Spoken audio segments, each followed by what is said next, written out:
अस्सलाम वालेकुम क्लास। उम्मीद है आप सब सेहतमंद ज़िंदगी गुजार रहे होंगे और SOPs को फॉलो कर रहे होंगे। अल्लाह हम सबको अपने हिफ्ज़ व अमान में रखे। आज हमारा लास्ट लेक्चर है, इंतहाई आसान लेक्चर है एटीट्यूड के ऊपर। हमारे यहाँ ये वर्ड जो एटीट्यूड है ये गलत आम इस्तेमाल होता है। उसका एटीट्यूड मेरी तरफ ठीक नहीं था, ये गलत फ़िक्र का इस्तेमाल होता है। ये हम आज देखेंगे कि वो एटीट्यूड है कि नहीं, जो हम कहते हैं कि आज फ़लाँ बंदे का एटीट्यूड मेरी तरफ ठीक नहीं था, उसका एटीट्यूड ठीक नहीं है। ये सारी चीज़ें आज हम अपने लेक्चर में डिस्कस करेंगे कि ये एटीट्यूड होता क्या है और ये जो मैं कह रहा हूँ ये गलत आम कैसे है। हम अपने प्रॉपर लेक्चर का आगाज़ करते हैं। आज का हमारा जो लेक्चर है उसमें है जो ऑब्जेक्टिव्स हैं। पहला है to discuss definition of an attitude and its components. हम एटीट्यूड के कंपोनेंट और एटीट्यूड की डेफिनेशन को डिस्कस करेंगे और हम कुछ देखेंगे कि हम एटीट्यूड को डायरेक्ट मेजर कैसे करते हैं, इनडायरेक्ट मेथड कौन से हैं और उनकी ज़रूरत क्यों है। पहले हम देखेंगे डेफिनेशन और उसके कंपोनेंट्स, बाद में हम ब्रीफली डिस्कस करेंगे एटीट्यूड के कंपोनेंट को और उसके बाद हम ब्रीफली डिस्कस करेंगे एटीट्यूड के डायरेक्ट मेजर्स कैसे हम करते हैं और इनडायरेक्ट मेजर्स कौन से हैं और उनकी क्या ज़रूरत है। आइए हम अपने लेक्चर का प्रॉपर आगाज़ करते हैं। एटीट्यूड की जो 1995 में डेफिनेशन दी गई थी वो थी कि आपकी पॉजिटिव और नेगेटिव इवैल्यूएशन किसी भी ऑब्जेक्ट के बारे में, और ऑब्जेक्ट में कोई पर्सन हो सकता है, कोई चीज़ हो सकती है, कोई इवेंट हो सकता है, कोई इशू हो सकता है। अगर मैं आपको बताऊं पॉजिटिव और नेगेटिव इवैल्यूएशन, इसको आप कैसे, अगर आप पर्सन के बारे में कहें फलां पर्सन अच्छा है या बुरा है, आप उसे अच्छा समझते हैं या बुरा समझते हैं, ये आपका एटीट्यूड है उस पर्सन के बारे में।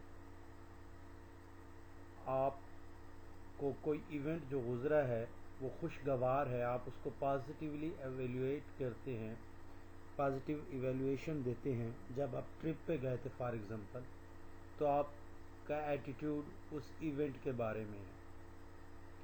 अगर आपका किसी दोस्त के साथ झगड़ा हो गया है, कोई इस तरह का प्रॉब्लम है, कोई ऐसा इवेंट आपकी लाइफ में आया है, तो आप उसे नेगेटिवली इवैल्यूएट करते हैं।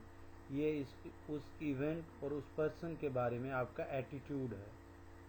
एटीट्यूड का आपको अंदाज़ा हो गया होगा।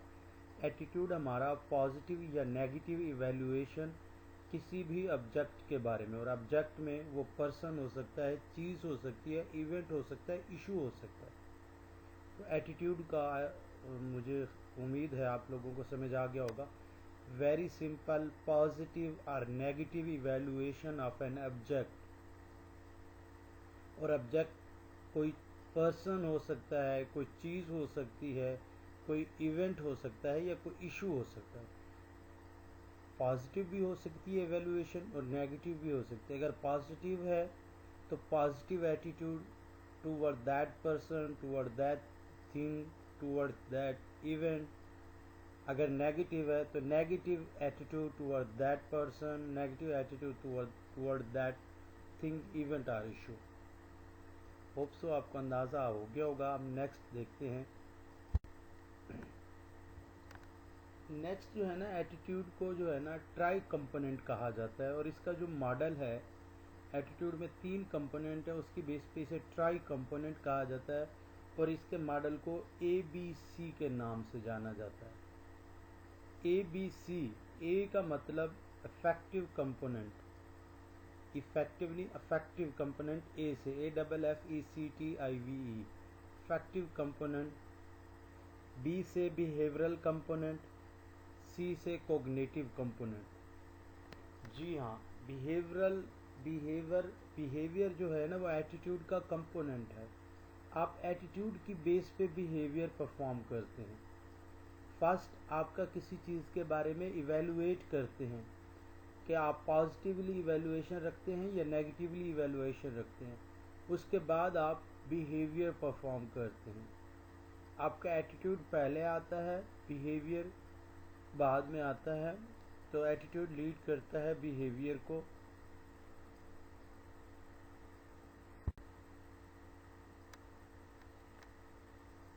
अब हम बात करते हैं अफेक्टिव कंपोनेंट की। किसी भी चीज़ का पॉजिटिव या नेगेटिव इवेलुएट करने में या इवेलुएशन करने में आपका इमोशनल कंपोनेंट इन्वॉल्व होता है। इमोशन अगर आपके उसके साथ पॉजिटिव इमोशनल एफिलिएशन है तो पॉजिटिव एटीट्यूड की तरफ लीड करने के ज़्यादा चांसेस हैं। अगर नेगेटिव इमोशनल एफिलिएशन है, आप उसको नेगेटिवली इवेलुएट करेंगे। किसी भी शख्स को देख के आपको हैप्पीनेस, खुशी, पॉजिटिव इमोशन है, खुशी होती है, तो मोस्ट लाइकली आपका पॉजिटिव एटीट्यूड होगा उस शख्स की तरफ। किसी शख्स को देख के आपको गुस्सा आता है, नेगेटिव इमोशन है, आपको हो सकता है कि उसकी तरफ मोस्ट लाइकली नेगेटिव एटीट्यूड हो।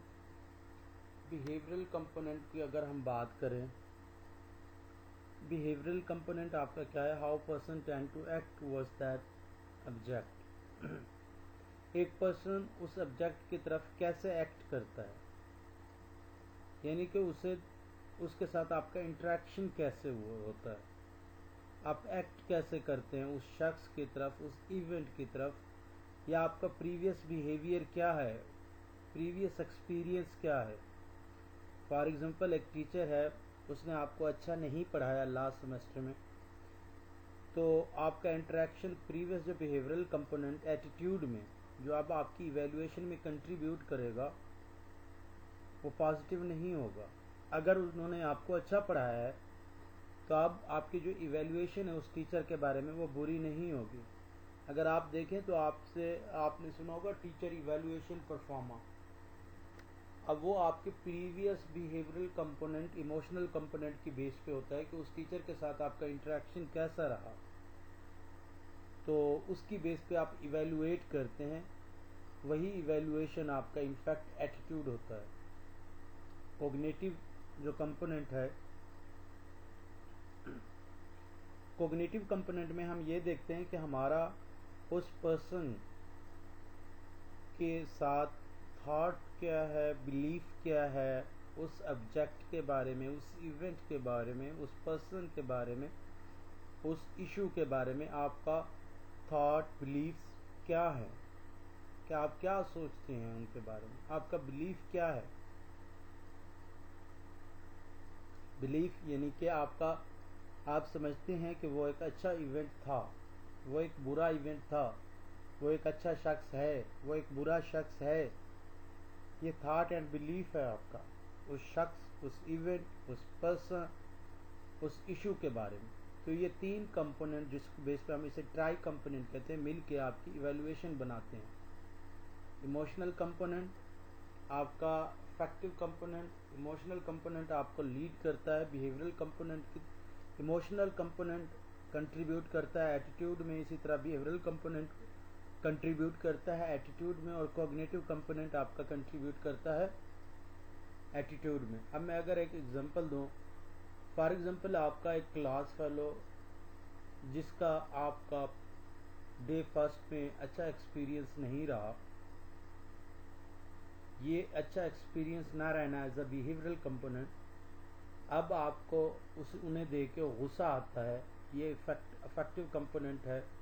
नेगेटिव इमोशंस आते हैं। इफेक्टिव जो हमारा कंपोनेंट है वो इमोशंस से रिलेटेड होता है, और आप सोचते हैं, अब बिलीफ सिस्टम ये है कि वो एक अच्छा इंसान नहीं है, आप सोचते अच्छा नहीं है उनके बारे में, तो आपकी इवैल्यूएशन भी नेगेटिव होगी।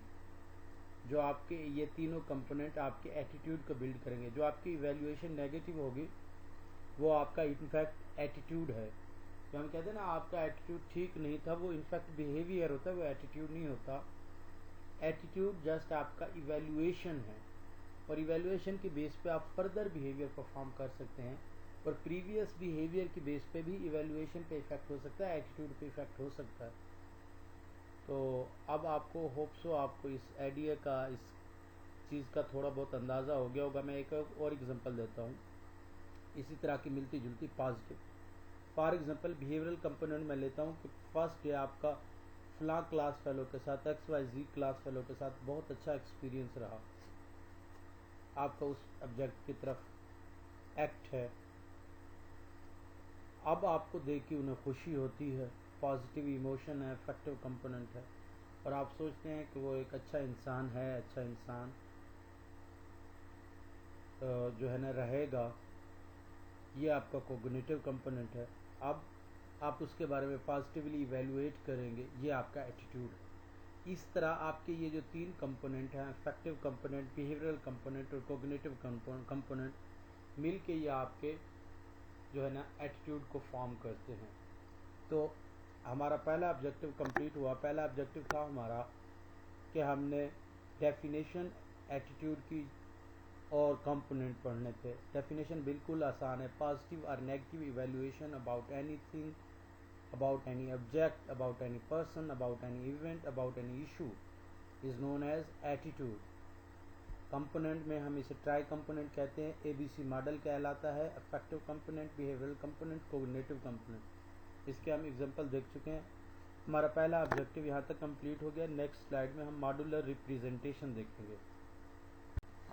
अगर आप मॉड्यूलर रिप्रेजेंटेशन में देखें, बिहेवियरल प्रोसेस, अफेक्टिव प्रोसेस और कोग्निटिव प्रोसेस लीड कर रहे हैं एटीट्यूड को। ये तीनों कंपोनेंट मिलके एटीट्यूड फॉर्म करते हैं, आपका एटीट्यूड बनाते हैं ये तीन कंपोनेंट। ये मॉड्यूलर रिप्रेजेंटेशन है आपके एटीट्यूड फॉर्मेशन की। नेक्स्ट हमारे पास मेयर्स की दूसरा ऑब्जेक्टिव था, मेयर्स के बारे में।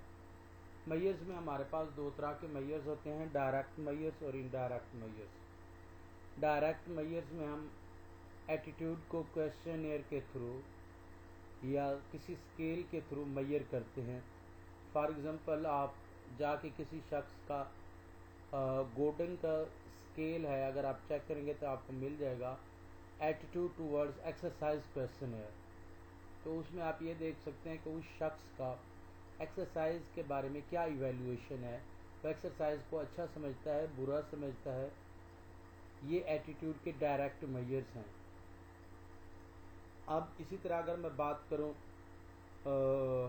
Attitude towards your classroom, attitude towards study, attitude towards your friends, ये सारे हम डायरेक्ट मेजर भी कर सकते हैं। बाज़ औक़ात एक चीज़ होती है सोशल डिज़ायरेबिलिटी। कुछ चीज़ें होती हैं जो सोशली डिज़ायरेबल होती हैं। फॉर एग्ज़ाम्पल आपसे जो है ना यहाँ पे पूछा जाए इस्लाम के बारे में, अल्लाह ना करे कि आपका कोई इस तरह का बुरा बुरा मैं कह रहा हूँ, कोई अगर आपके ओपिनियन और भी हो तो आप नहीं देंगे, क्योंकि सोशल डिज़ायरेबिलिटी ये है कि आप इस्लाम की फेवर में ही बात करेंगे। अगर कोई पेरेंट्स के बारे में बात करता है तो आप पेरेंट्स के बारे में, क्योंकि सोशल डिज़ायरेबल है कि आप पेरेंट्स के बारे में अच्छे कमेंट्स दें, तो इसलिए आप अच्छे कमेंट्स देंगे अगर एटीट्यूड टूवर्ड्स पेरेंट्स मेजर किया जाता है। तो अब ऐसे मामला तो और भी बहुत से होते हैं रिसर्च में प्रॉब्लम्स, तो आपको डायरेक्ट मेजर्स में फिर प्रॉब्लम्स आ जाते हैं, लोगों को एक्यूरेट रिस्पांस नहीं मिल सकते, तो फिर आप इनडायरेक्ट मेजर्स अपनाते हैं इनके लिए। इनडायरेक्ट मेजर्स में आप स्टोरी राइटिंग करवा सकते हैं, प्रोजेक्टिव टेक्निक्स अप्लाई कर सकते हैं। इनडायरेक्ट मेजर्स में आप ऑब्जर्वेशन कर सकते हैं। इनडायरेक्ट मेजर में आप इंटरव्यूज़ कर सकते हैं, जिसमें आप वेग क्वेश्चन पूछ के कैंडिडेट का रिस्पांस ले सकते हैं। तो हमारे मेजर्स दो तरह के होते हैं, डायरेक्ट मेजर्स, इनडायरेक्ट मेजर्स।